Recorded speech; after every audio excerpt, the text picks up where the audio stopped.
One of the blessings of my life is that I get to chair 6 McKay forums. These forums are put together, 14 leaders at a time, but meet every 6 weeks roughly to compare notes, to learn from each other, to share experiences, and to bring new techniques and tools to them to help propel them forward on their leadership journey. And my 6 groups, 2 of them are executive forums, 2 of them are SME groups, or small and medium enterprises, and 2 are CEO groups, so bigger companies. And the spectrum that they cover is wide. The smallest of the small guy may have about 5 million in sales and a handful of employees.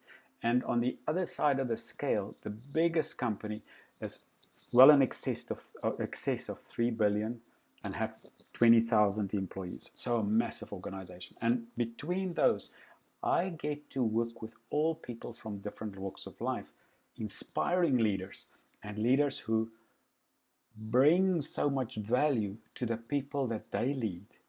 And my privilege is to be there to open doors for them, to help connect them, to bring people together, and to massage and coach this process forward.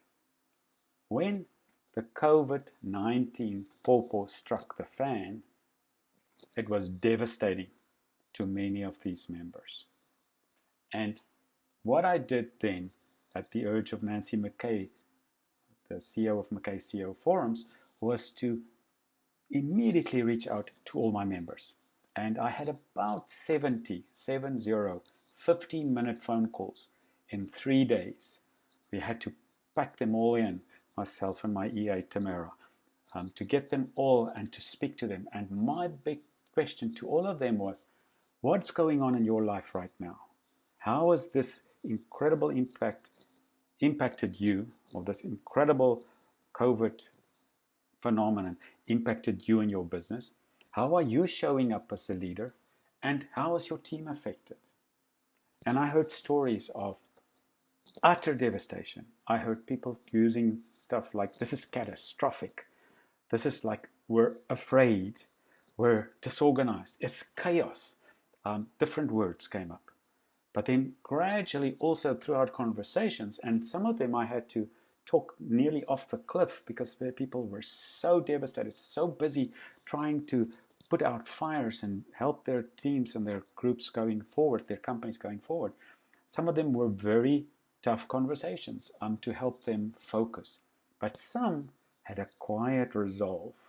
The more experienced ones were already rising above this, even though we've never seen this before.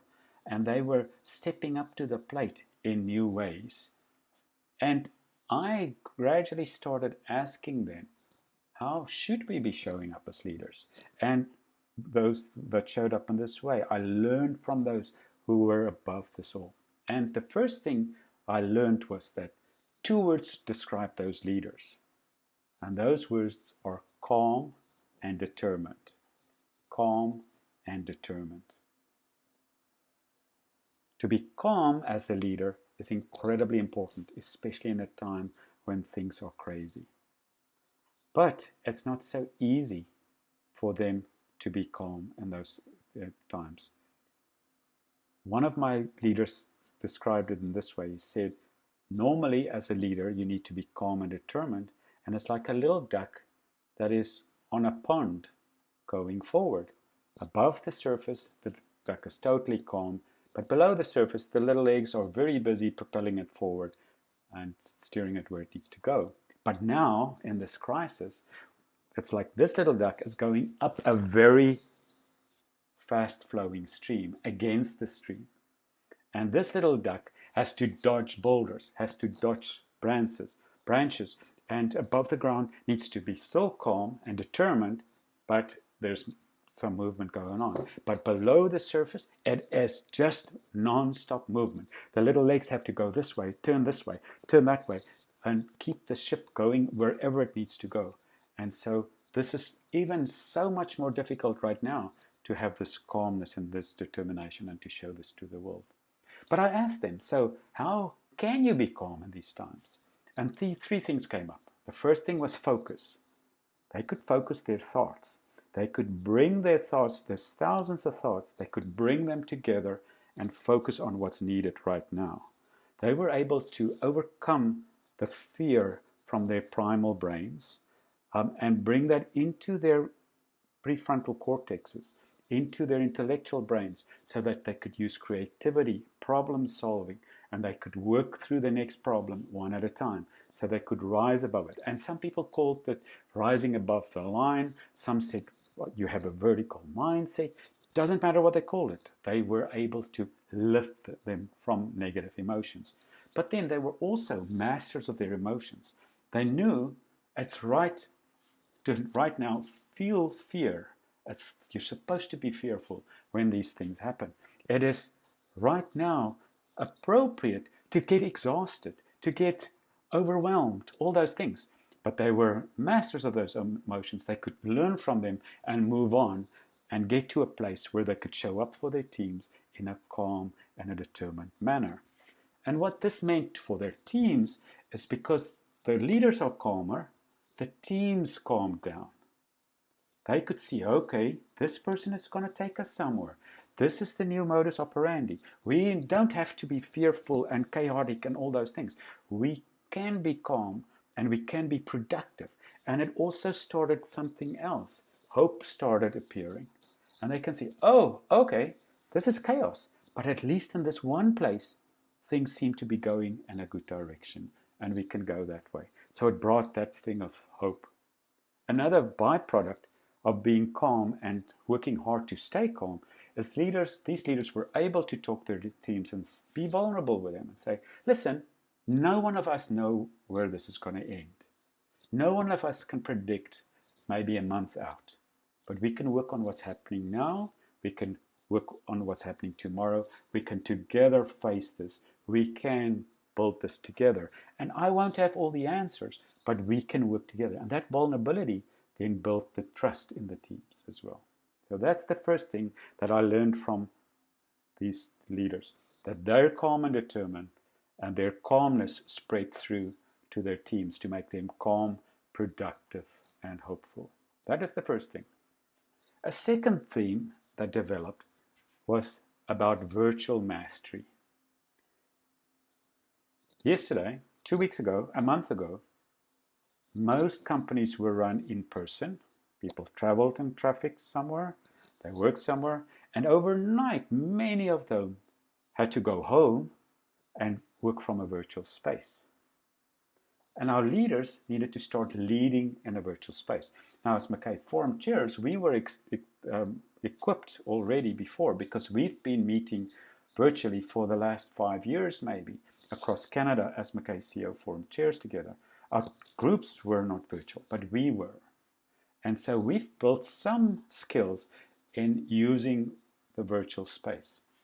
And the leaders that were successful were those that immediately jumped on board, and they got their Zoom accounts or their Microsoft Teams accounts up and running. They were able to schedule their meetings very quickly, and they were able to call their groups together in virtual space. They became virtual masters in control of this space. But they know certain basic things, like showing up in a place with a backdrop that is quiet and professional looking, in a place where it's quiet, where they can do their thing. They're dressed appropriately.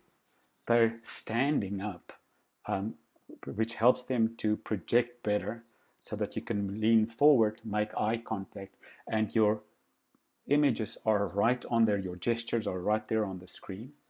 Also very important is they dress appropriately. And some hints here, something I learned from singing in a choir for many years and being videotaped every time. The videographer always tells us, use solid colors.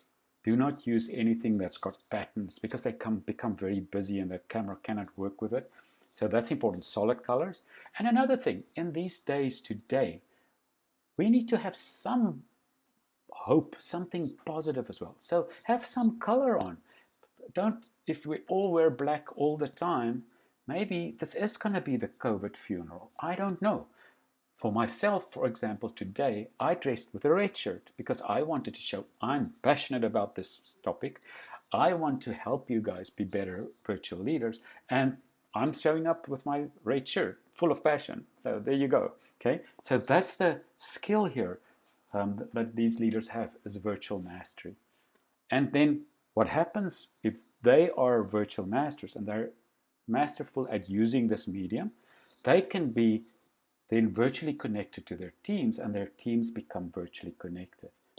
Not only for work, but also for family, and also for their personal and health aspects, but mostly for work first. And then something else that came up there was very important, that the teams started doing better when it wasn't only about work. There were two other aspects that are very important. You do your work virtually every day, and we'll talk about routine and stuff later. But you do your work first of all. But then secondly, there's a thing called fun. F-U-N. Because when COVID came into the door, fun went out the back door. And we need to work hard now to start bringing fun back into our lives. We cannot just all the time be in a defensive mode and trying to survive a virus. We also need to thrive. We also need to go forward and create tomorrow. So the fun element needs to come in. And in the team situation, teams, when they were meeting in person, would get together around the water cooler, maybe for lunch, maybe for a beer after work. And what these successful leaders are doing is they're now starting to bring their teams together in virtual space to have fun together. And what we've done, for example, are things like virtual cocktail parties.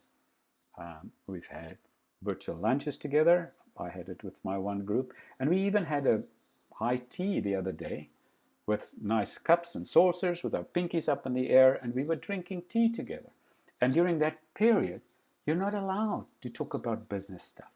You're supposed to show off your new baby. You're supposed to introduce your spouse. You're supposed to do fun stuff that we would have done in a different way before. But now we just need to do it from our homes in virtual space. So that's the fun element.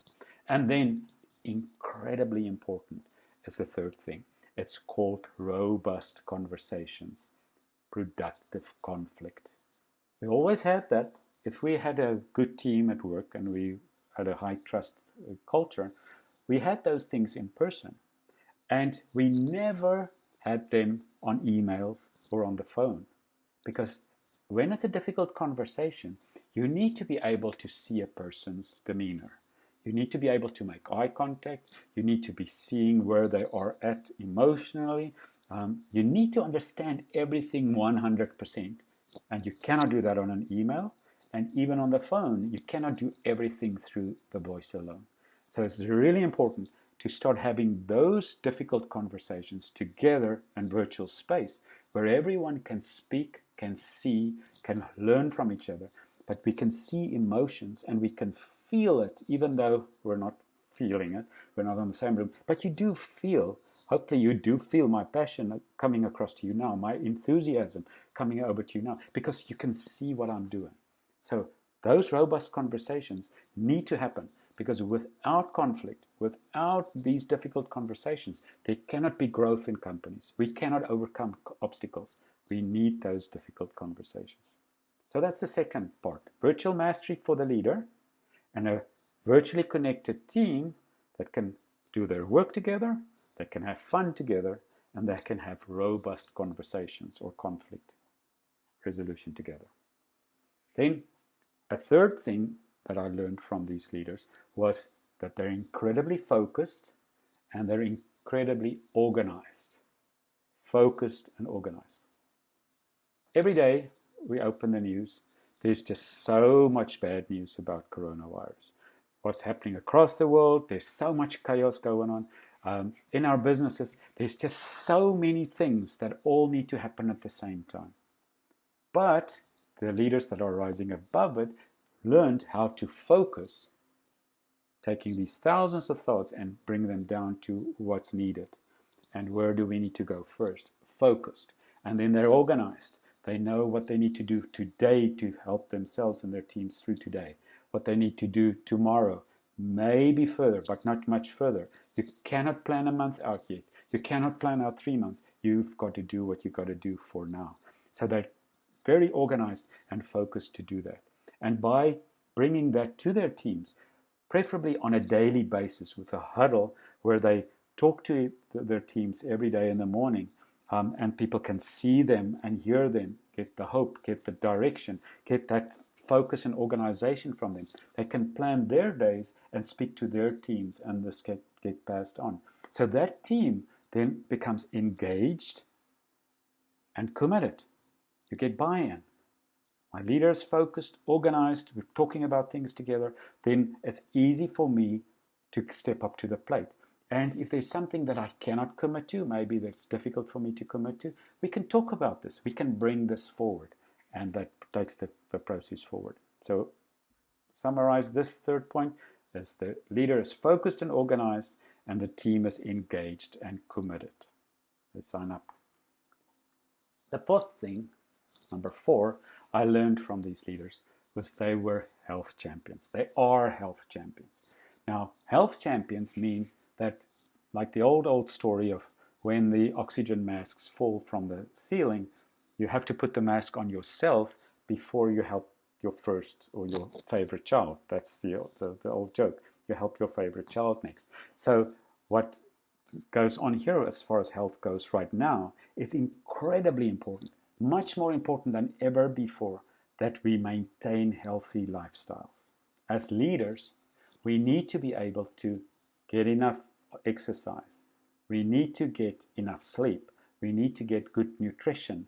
And we need to hold others and ourselves accountable to do this.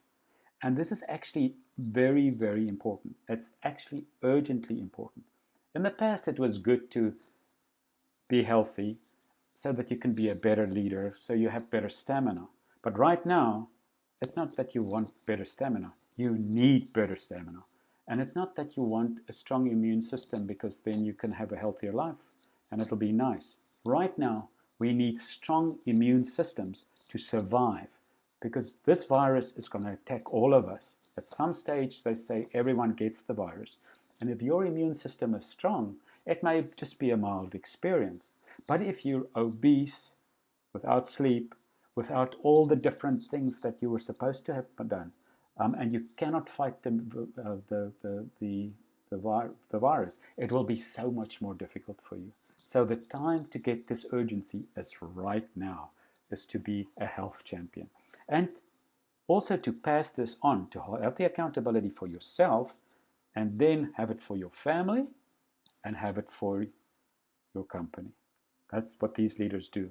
They are health champions, not only for themselves, but also for their families. And then, as far as the teams go, to keep the teams healthy, first of all, they see what the leader does and they're held accountable to look after their own health. But there's also 2 different things that are very important. The first thing is routine, and the second thing is boundaries. Routine and boundaries.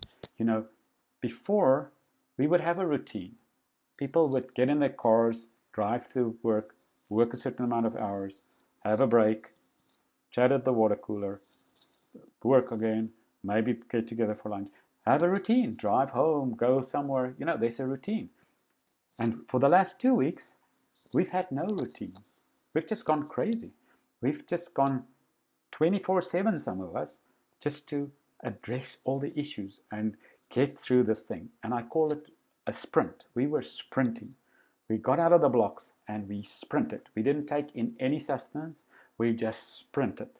And it's now the time to start building the routine, because we're starting the marathon phase.